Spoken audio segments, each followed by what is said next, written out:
The shuttle doors opened with a soft hiss, and Daniel Cole stepped onto the metal platform of Volantis Prime. He was a tall man with gray hair at his temples and calm brown eyes that had seen too much of the universe. His black suit was simple, his shoes were polished, and he carried a leather briefcase that looked completely ordinary. He was 43 years old, and he was here to represent all of humanity. The space station around him was massive. Crystal domes rose hundreds of feet into the air, and strange lights floated in patterns he did not understand. Aliens of every shape and size moved through the corridors. Some had scales, some had tentacles, and some were made of gas that shifted and swirled inside containment suits. Daniel had studied all of them, memorized their customs, learned their weaknesses. He was prepared. A group of reptilian guards approached him. They were Zethran, the dominant species in this sector of the galaxy. Their scales were copper-colored, their eyes were golden, and they stood 8 feet tall. They looked at Daniel like he was an insect. "You are the human ambassador," one of them said through a translator device. It was not a question. "I am," Daniel replied. "Thank you for receiving me." The guard made a sound that might have been a laugh. "Follow." They led him through winding corridors filled with alien diplomats and traders. Daniel noticed everything: the placement of security cameras, the spacing of the guards, the emergency exits marked in languages he had taught himself to read. Old habits never died. What the aliens did not know, what no one outside Earth's most secret agencies knew, is that Daniel Cole had spent 20 years as something very different from a diplomat. He had been a ghost, a shadow, a man who walked into impossible situations and walked out alone. He had ended wars before they started. He had removed threats that could never be acknowledged. He had killed more beings than he could count. And he had done it all in service of a world that would never know his name. The suit he wore was not ordinary. It was woven with materials that could stop plasma fire and resist most known poisons. His briefcase contained weapons that had never been seen outside classified laboratories. He was not just an ambassador. He was a message wrapped in human skin. They reached the council chamber, and Daniel stopped to take it in. The room was enormous, with seats arranged in a great circle around a central platform. 47 species had representatives here, and they all turned to look at the human who dared to request membership in their ancient alliance. High Counselor Zethran sat on an elevated throne at the far end of the chamber. He was the largest of his kind that Daniel had ever seen. With scars across his snout and gold rings piercing the ridges above his eyes, he radiated power and contempt in equal measure. So Zethran said, his voice booming through the chamber, "This is what humanity sends us. One small creature in a dark suit." Daniel walked to the petitioner's platform without hesitation. He set his briefcase down, folded his hands behind his back, and looked directly at the High Counselor. "I am here to represent my people," he said simply. "We wish to join the Galactic Compact and take our place among the stars." Murmurs spread through the chamber. A creature made of writhing tentacles leaned toward its neighbor and whispered something.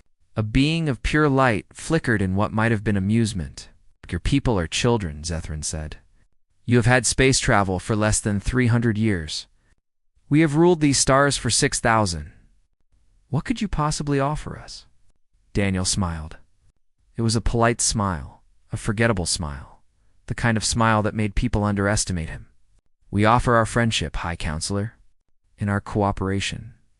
Friendship. Zethran made that laughing sound again. "The Dominion does not need friends. We have subjects. We have servants. Perhaps that is what humanity could become."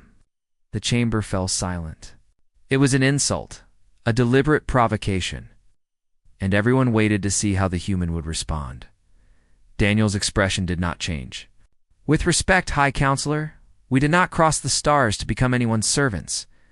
We came as equals, or not at all." Something flickered in Zethran's golden eyes. Surprise, perhaps, or anger. "You speak boldly for a creature so far from home." "I speak the truth. I was told that was valued here." The session continued for several hours. Representatives from different species asked questions about humanity's technology, culture, and intentions. Some were curious, some were hostile, and some seemed genuinely interested in welcoming a new member to their alliance. Daniel answered each question carefully, revealing nothing that could be used against his people, but he noticed things that worried him. The way Zethrin whispered to his advisors, the way certain guards changed position around the room, the subtle signals passing between members of the Dominion delegation. Something was wrong. When the session ended without a vote, Daniel was not surprised. "We will deliberate in private," Zethrin announced. "You will have our decision tomorrow." 2 guards escorted Daniel to his quarters on the diplomatic level. The room was elegant, with curved walls and furniture that shifted to accommodate his body. There was a window that looked out on a swirling nebula of purple and gold. Daniel swept the room methodically. He found 4 listening devices, 2 hidden cameras, and a concealed door behind a decorative panel. He left them all in place. Let them watch. Let them think they knew who he was. He sat on the edge of the bed and opened his briefcase. Inside, hidden beneath a layer of diplomatic documents, were the tools of his true profession. A knife made of materials that would not trigger security scanners, a compact weapon that fired microscopic projectiles at incredible speeds, medical supplies, communication devices, and a small computer that could break most known encryption systems. He hoped he would not need any of it. He truly did. Daniel had spent the last 5 years trying to become something other than what he had been. He wanted to believe that diplomacy could work, that words could build bridges where weapons only burned them. But he had been in this business too long to ignore his instincts. And his instincts were screaming that something very bad was about to happen. He lay back on the bed, fully clothed, his hand resting near the knife in his sleeve. Outside, the nebula swirled in patterns of light and shadow. Beautiful and indifferent to the small dramas of mortal beings, Daniel closed his eyes. But he did not sleep. He waited. And at 0300 station time, when the door to his quarters suddenly dissolved and 6 armed warriors poured through, he was already on his feet, his eyes open, his heart steady. "Gentlemen," he said quietly, "I was wondering when you would come." The leader of the warriors hesitated for just a moment. That moment would cost him everything. Daniel Cole, the man they had dismissed as a simple diplomat, began to show them what he really was. The 6 warriors stood in the doorway with their weapons raised. They were elite soldiers of the Zethrin Dominion, trained from birth to fight and kill. Their plasma rifles hummed with deadly energy. Their golden eyes gleamed in the dim light of the room. They expected to find a sleeping diplomat. They expected an easy kill. They found Daniel Cole standing in the center of the room, fully dressed, completely calm. With empty hands and a small smile on his face. "You are under arrest," the lead warrior growled. "The High Counselor has determined that you are a spy. You will come with us." Daniel tilted his head slightly. "We both know you are not here to arrest me." The warrior's grip tightened on his rifle. "What we know is that you are soft, weak, alone. You will not leave this room alive." "Interesting," Daniel said. And then he moved. The knife was in his hand before any of them could react. He had practiced this motion 10,000 times in training, and 10,000 more in real combat. His arm swept forward, and the blade found the gap between the leader's scales, the vulnerable spot where the neck met the shoulder. He had studied Zethrin anatomy for 6 months before this mission. He knew exactly where to strike. The leader fell with a wet, gurgling sound. Before his body hit the floor, Daniel was already moving. The second warrior fired. But Daniel was no longer where he had been. The plasma bolt burned a hole in the wall behind him as he rolled low, coming up inside the third warrior's guard. His palm struck the nerve cluster beneath the chin with precise force, and the warrior collapsed like his strings had been cut. 3 warriors dead in 4 seconds. The remaining 3 fell back toward the door, their training fighting against their rising fear. Daniel did not give them time to recover. He lunged forward as 2 of them fired simultaneously. The plasma bolt struck him in the chest and shoulder. The impact was tremendous, like being hit with a hammer made of fire. But his suit absorbed and dispersed the energy, just as it had been designed to do. He felt the heat. He felt the pressure. He felt what might have been pain, and then he kept moving. His briefcase opened at a voice command. and the weapon that emerged was unlike anything the warriors had ever seen. It was sleek and dark, with no visible barrel or chamber. When it fired, it made a sound like tearing silk, and microscopic projectiles crossed the room at a significant fraction of light speed. The 3 remaining warriors died before they could. Fire again. Daniel stood in the silence that followed, breathing steadily. The room smelled of burned air and copper-colored blood. He counted. The bodies confirmed each kill and retrieved his knife. Then he straightened his tie, picked up his briefcase, and walked out into the corridor. The station's alarm systems activated 30 seconds later. Red lights began to flash. A mechanical voice announced in multiple languages that there was a security breach on the diplomatic level. Daniel was already gone, moving through maintenance tunnels that honeycombed the station's lower sections. He had memorized the schematics during his shuttle flight in the council chamber. The Cal counselor Zethrin received the news of the failed assassination with cold rage. He sat upon his throne, his claws digging into the armrests, his golden eyes burning with hate.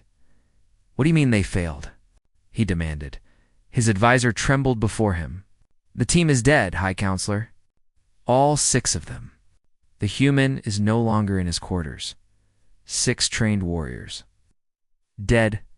Zethrin's voice was low and dangerous.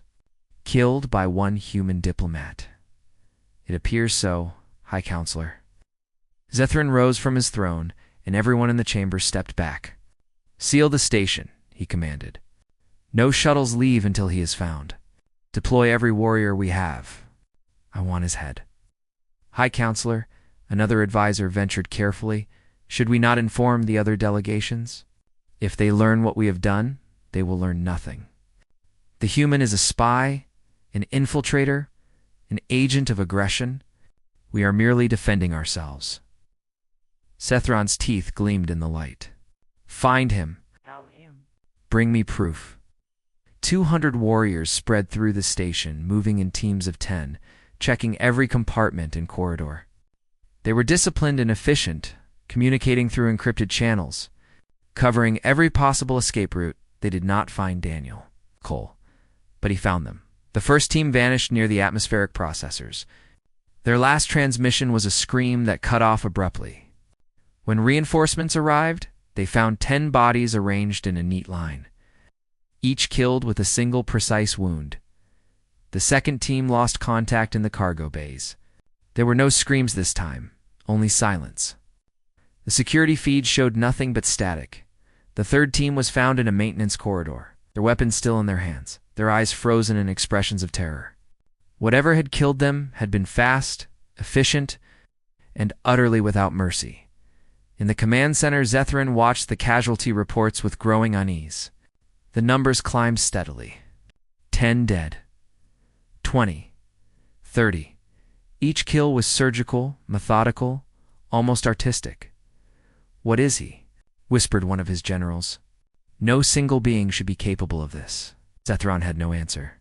He had ruled this sector for decades, had crushed rebellions and conquered worlds, had believed himself invincible. Now a creature half his size was hunting his warriors through the shadows of his own station. "Pull back the search teams," Zethrin ordered finally.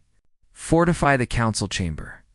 He will come to us eventually, and then we will show him what the Dominion does to its enemies."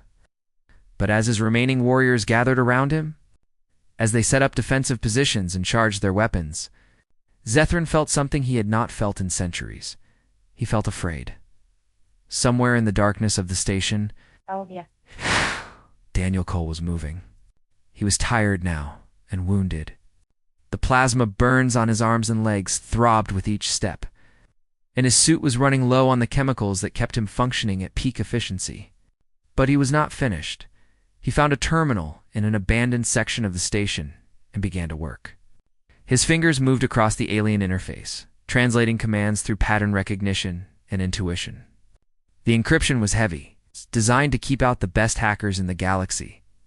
Daniel broke through in 40 minutes. The message he sent went to every delegation on the station.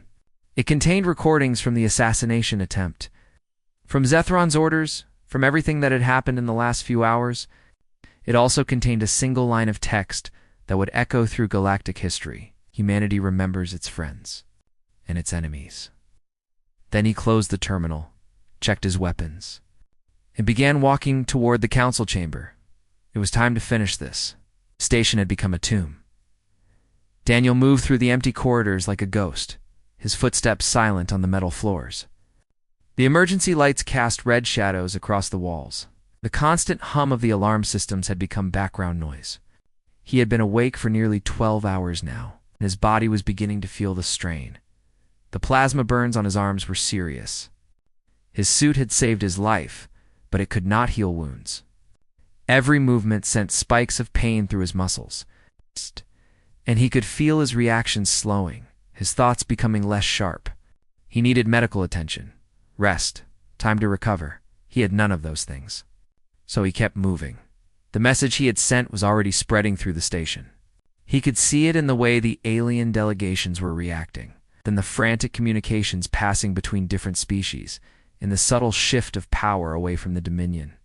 Zethran's political authority was crumbling in real time, but politics alone would not save Daniel.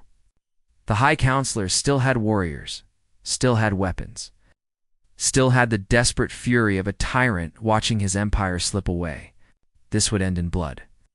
One way or another, Daniel found a supply closet in an abandoned section of the station and stopped to tend his wounds. He had basic medical supplies in his briefcase, compact but effective. He cleaned the burns, applied synthetic skin, injected painkillers that would keep him functional without clouding his mind. It was not proper treatment, but it would do. As he worked, he thought about home, about Earth spinning blue and green in the distant darkness, about the people who had sent him here, the officials and generals who had chosen him for this mission. They had known the risks. They had known what the Dominion might do. They had sent him anyway, because Daniel Cole was the most dangerous human being alive. If anyone could survive this, it was him. But survival was no longer enough. Daniel had seen the contempt in Zethran's eyes, the casual cruelty with which he dismissed humanity as children and servants. He had heard the whispers of the other delegates, the assumption that humans were soft, weak, insignificant. Something had changed inside him during those moments, something cold and determined they would learn. They would all learn. He finished treating his wounds and checked his weapons. The kinetic accelerator had 14 rounds remaining. His knife was still sharp. His suit was damaged but functional. It would have to be enough. A sound echoed through the corridor, the soft footfall of someone trying to move quietly. Daniel pressed himself against the wall, his weapon ready, his eyes tracking the darkness. A figure emerged from the shadows. Not Zethran, not a warrior. It was smaller, more delicate, with bioluminescent tendrils that pulsed with soft blue light. Daniel recognized her immediately. Velith of the Morani Collective. She stopped when she saw him, her tendrils freezing in mid-motion. For a long moment, they simply looked at each other. "Cole," she said finally. Her translator gave her voice a musical quality. "I have been looking for you." Daniel did not lower his weapon. "Why?" "Because I believe you. Because I saw the recordings. Because what the Dominion has done is wrong, and someone must stand against it." Her tendrils pulsed with emotion. "I am here to help you." Daniel studied her carefully. In his experience, offers of help in situations like this were usually traps, but Velith had spoken in his defense during the council session. She had argued for humanity's admission when others dismissed them. "How can you help?" he asked. "The council chamber is sealed. Zethran has gathered his remaining warriors there, nearly 100 of them. They are preparing for a final stand." Velith moved closer, her light casting blue shadows across the walls. "But there is another way in. A service passage that the Dominion does not know about. The Morani built parts of this station long ago. We remember what others have forgotten. You are willing to show me this passage. I am willing to do more than that." Velith's tendrils straightened with determination. "The other delegations are watching. Ambassador, they have seen the recordings. They know what you have done and what the Dominion tried to do. But they are afraid. They need someone to show them that resistance is possible." Daniel lowered his weapon slowly. "What are you asking me to do?" End this. Stop Zethran. Show the galaxy that tyranny has consequences. Her voice softened. Show them what humanity truly is. Daniel was silent for a long moment. He thought about the warriors he had killed, the blood on his hands, the violence that seemed to follow him wherever he went. He had spent 5 years trying to become something better, something more than a weapon in human form. But some situations could not be resolved with words. Some enemies could not be reasoned with. Sometimes the only language that power understood was power. Show me the passage, he said. They moved through the station together. The human and the alien, the diplomat and the collective representative. Velith led him through corridors he had not seen on any schematic, through hidden doorways and forgotten tunnels that wound through the station's bones as they walked. She told him about the Dominion, about the worlds they had conquered, the species they had enslaved, the culture of fear and submission they had built over 6,000 years. She told him about the other delegates, about their hopes and fears, about the delicate balance of power that Zethran had maintained through intimidation and violence. They want to believe that things can change, Velith said. They want to believe that someone will finally stand up to the Dominion. But they have been disappointed so many times before. And you think one human can make a difference? Velith's tendrils pulsed with something that might have been amusement. Ambassador Cole, you have killed 50 of Zethran's best warriors in a single night. You have exposed his crimes to the entire station. You have done more damage to the Dominion in 12 hours than any species has done in 6 centuries. She looked at him with her strange compound eyes. Yes, I think one human can make a difference. They reached the service passage, a narrow tunnel that led directly to the council chamber. Daniel checked his weapons one final time. This is over, he said. Humanity will need allies.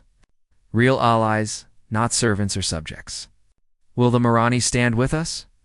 Velith reached out and touched his arm with one of her tendrils. It was surprisingly warm. The Marani will stand with you, Ambassador. I give you my word. Daniel nodded. Then he stepped into the darkness of the tunnel, moving toward the confrontation that would decide the fate of his species behind him. Velith watched him go, her light pulsing with a mixture of hope and fear. She had lived for 200 years and had seen many things, but she had never seen anything quite like Daniel. Cole, she wondered if the Dominion understood. What was coming for them? She suspected they did not. The council chamber had been transformed into a fortress. 93. Zethran warriors stood in defensive formations, their plasma rifles charged and ready. Barriers had been erected around the central platform, and automated defense turrets covered every entrance. At the heart of this small army, High Counselor Zethran sat upon his throne, his golden eyes burning with fury and fear. He had lost more than 50 warriors to a single human. His political power was collapsing as allies abandoned him and enemies gathered courage. The recordings had spread to every corner of the station, every delegation, every faction. Everyone knew what he had done, but Zethran had one final option. If he could not rule, he would destroy. Prepare the neurotoxin, he ordered his chief advisor. Release it into the ventilation system. The advisor stared at him in horror. High Counselor, the other delegations are still on the station. Thousands of beings who had nothing to do with they are already lost to us. They have seen the recordings. They have chosen their side. Zethran's claws scraped against his throne. If I cannot have their loyalty, I will have their silence. Permanently. But the Dominion's reputation will recover. It always does. The weak forget quickly, and the strong survive.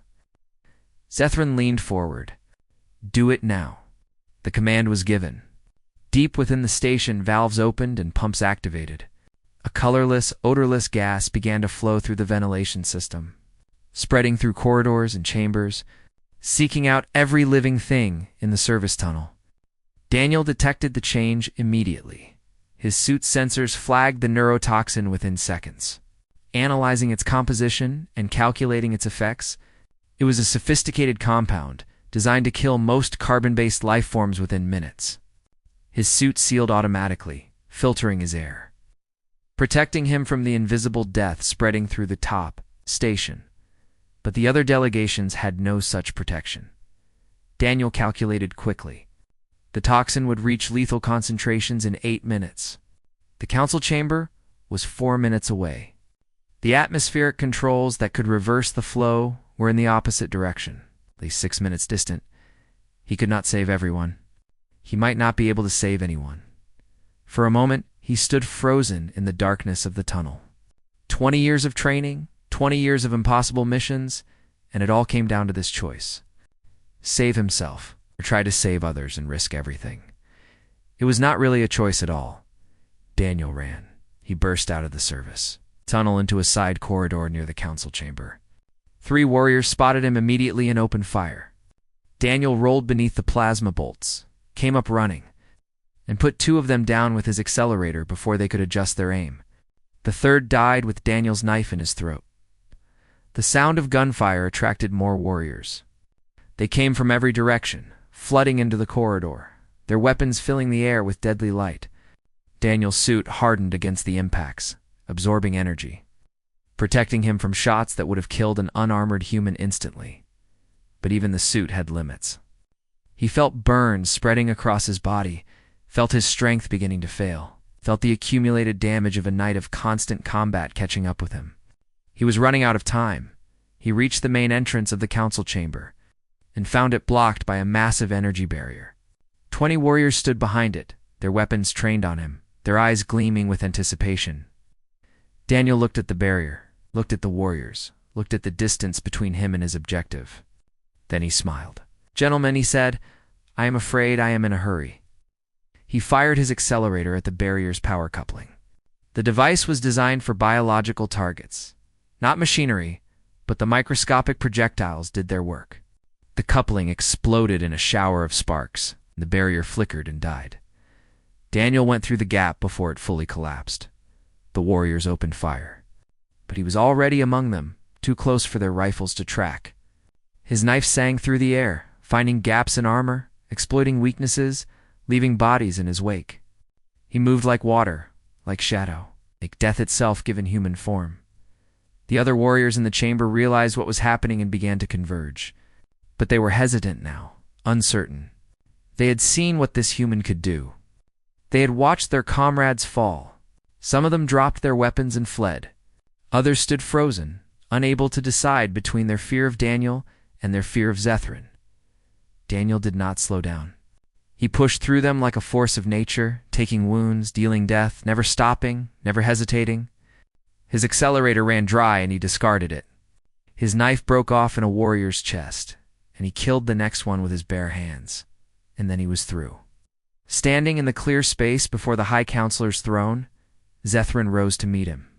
The High Counselor was massive, nearly twice Daniel's size, with claws that could tear through metal and scales that could deflect most weapons. He held a ceremonial blade in one hand, a weapon that had not been used in actual combat for centuries. "So," Zethrin said, "the human has come to die." Daniel was bleeding from a dozen wounds. His suit was failing, his body was failing, his strength was nearly gone. But he stood straight and his eyes were steady. "The atmospheric controls," he said. His voice was calm, almost gentle. "Reverse them now? Or what?" "You will kill me." Zethrin laughed, a harsh sound that echoed through the chamber. "Look at yourself. You can barely stand. You are nothing but a wounded animal, far from home, surrounded by enemies." Perhaps Daniel acknowledged, "But I am still standing. Can you say the same for your warriors?" Zethrin looked around the chamber. Bodies lay everywhere, Dominion soldiers who had been trained from birth to fight and kill. One human had done this.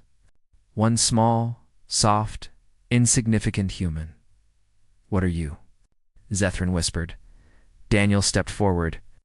"I am a diplomat," he said, "and I am here to negotiate." Zethrin attacked with the speed and power of a born predator. His blade swept toward Daniel's head in a strike. Should have been impossible to avoid. Daniel avoided it.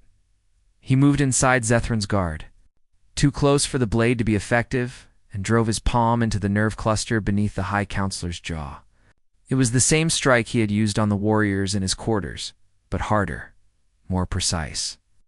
Backed by every ounce of strength he had left, Zethrin staggered. His blade fell from his fingers, Daniel's hand closed around the High Counselor's throat and squeezed. "The atmospheric controls," Daniel repeated. Now Zethrin looked into the human's eyes and saw something he had never seen before. Not anger, not hatred, not the bloodlust of a savage. He saw something colder than that, something more terrifying. He saw absolute certainty. "Enter the codes," Zethrin gasped to his advisor. "Reverse the system. Do it now." The advisor obeyed. Deep within the station, the pumps reversed direction. The neurotoxin began to clear, replaced by clean, breathable air. Daniel released his grip and stepped back. Zethrin collapsed to his knees, gasping for breath. His dignity shattered along with his power. Around them, the surviving delegates emerged from their sealed chambers. They had watched everything through the security feeds. They had seen the High Counselor of the Dominion brought low by a single human being. Valeth was the first to speak. "This man," she said, her tendrils pulsing with emotion, "has saved us all." Daniel looked at her with tired eyes. His body was beginning to fail now, the adrenaline fading, the pain flooding in. But he remained standing. "I am a diplomat," he said again. "This is what we do." And then, very slowly, he allowed himself to fall. Daniel woke in a medical bay that hummed with unfamiliar technology. Soft blue lights surrounded him, and he could feel strange sensations along his skin, where alien healing machines were repairing his wounds. He tried to move, but gentle restraints held him in place. "Easy," said a musical voice. "You have been through a great deal. Your body needs time to heal." He turned his head and saw Veleth standing beside his bed, her tendrils pulsing with what he had learned to recognize as concern. Behind her, through a transparent wall, he could see a recovery ward filled with beings of different species, all being treated for neurotoxin exposure. "The others?" Daniel asked. His voice was rough. "Live, all of them. The toxin was neutralized before it reached lethal concentrations." Veleth moved closer. "You saved them, Ambassador. You saved us all." Daniel closed his eyes for a moment. The memories of the previous night were still sharp, too sharp. The sound of plasma fire, the smell of blood, the weight of bodies falling. He had done terrible things in that council chamber, things that would haunt him for years to come, but they were alive. The innocent beings on this station, beings who had nothing to do with Zethrin's schemes, were alive because of what he had done. It was not redemption, perhaps, but it was something. What happened to Zethron?" he asked, arrested by his own people. "The recordings you released showed everything. His orders, his crimes, his willingness to kill thousands to save himself. The Dominion could not ignore such evidence, not with the entire galaxy watching." Veleth's tendrils straightened with satisfaction. "He will be tried, convicted, and exiled. His power is broken forever, and the Dominion itself fractured. Already there are factions arguing over succession, worlds demanding independence, alliances shifting in ways that would have been unthinkable a week ago. The order that Zethrin built over decades is coming apart." She paused. "You have changed things, Ambassador. You have changed everything." Daniel lay still, absorbing this information. He had come to Volantis's prime as a diplomat, hoping to secure humanity's place among the stars through words and treaties. Instead, he had become something else entirely. A warrior. A symbol. A warning to anyone who would threaten his species. He was not sure how he felt about that. 3 days later, when his wounds had healed enough for him to walk, Daniel was summoned to the council chamber. The room looked different now. The defensive barriers had been removed, the bodies had been cleared away, and the damage had been repaired. But the atmosphere had changed in ways that went beyond physical reconstruction. When Daniel walked to the petitioner's platform, he saw something new in the eyes of the delegates watching him: respect and fear. "Ambassador Cole," said Veleth, who had been appointed temporary head of the council in Zethrin's absence, "you came before us seeking membership in the Galactic Compact for your species. After the events of recent days, the council has reached a decision." Daniel stood straight, his hands folded behind his back, his expression neutral. He had prepared himself for rejection, for conditions, for demands. Galactic politics were never simple. Humanity is granted full membership in the Galactic Compact, Velith announced, with immediate effect. No probationary period, no restrictions, no oversight. You will have the same rights and privileges as any species in this chamber. Murmurs spread through the delegates. It was an unprecedented decision, one that normally took centuries to achieve. Daniel kept his face carefully blank. Furthermore, Velith continued, "The Council wishes to express its gratitude for your actions in defense of this station and its inhabitants. You will be awarded the Stellar Cross, the highest honor the Compact can bestow. It has not been given in living memory." Daniel bowed his head slightly. "The honor is humanity's, not mine. I simply did what was necessary." "What was necessary," Velith replied, "was what no one else could do, or would do. You faced an army alone, Ambassador. You defeated a tyrant who had ruled for generations. You saved thousands of lives at the risk of your own." Her tendrils pulsed with emotion. "Whatever you may believe about yourself, Daniel Cole, you are a hero." The word hung in the air. Daniel thought about all the missions he had completed over the years, all the people he had killed, all the secrets he carried. He was not a hero. He was a weapon, refined and honed over decades, pointed at humanity's enemies. Heroes did not wake up at night, haunted by the faces of the dead. But he said none of this. Instead, he simply nodded and accepted the Council's decision. 2 weeks later, Daniel stood in the shuttle bay, preparing to return to Earth. His wounds had healed. His reports had been filed, and his work on Volantis Prime was complete. But he found himself hesitating at the shuttle's door. Looking back at the station that had nearly become his tomb, Velith was there to see him off. "You could stay," she said. "The Council would welcome your continued presence. Your wisdom, your experience, you would be valuable here." Daniel smiled. It was the first genuine smile he had allowed himself in weeks. "I appreciate the offer, but my place is with my people. There is still much work to be done. Building bridges? Something like that." Velith reached out and touched his arm with one of her tendrils. "The galaxy will remember what you did here, Ambassador. They will tell stories about this night for generations to come. The human who faced an army alone. The diplomat who was death in a suit." Daniel's smile faded slightly. "I hope that is not all they remember about us. It will not be. You showed us something else, something more important than your capacity for violence. You showed us that humans will sacrifice themselves for others, that you will stand against tyranny, even when the odds are impossible, that you remember your friends and your enemies." Her tendrils pulsed with warmth. "That is what the galaxy will remember, Daniel Cole. That is your true legacy." He boarded the shuttle without another word, but he carried her words with him as the ship rose from the station and turned toward the distant blue spark of Earth the journey home took. Daniel spent most of it alone in his cabin, staring at the stars, thinking about everything that had happened. He had changed things, Velith said. He had changed everything, but he had also changed himself when he finally landed on Earth.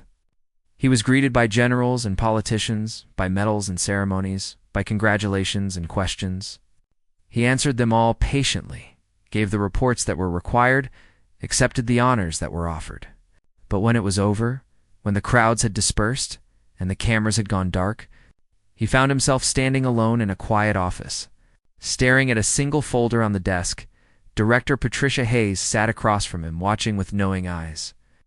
"You could retire," she said. "You have earned it. Beach house, new identity, peace." Daniel thought about the beach house, about peace, about the life he had never allowed himself to imagine.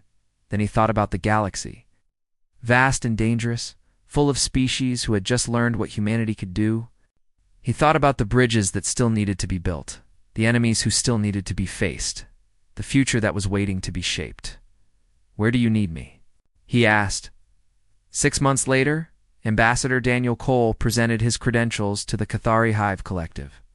The insectoid beings who had once dismissed humans as clerks now welcomed him with the highest honors their culture could offer. He wore the same black suit. He carried the same ordinary briefcase. His smile was still polite and forgettable, But everyone who saw him knew the truth. They had watched the recordings. They had heard the stories. They understood what walked among them, and behind him, humanity followed into the stars, ready to take their place in a galaxy that would never underestimate them again. The Council had attacked a diplomat and discovered something they would never forget. Sometimes, the quiet ones are the most dangerous of all.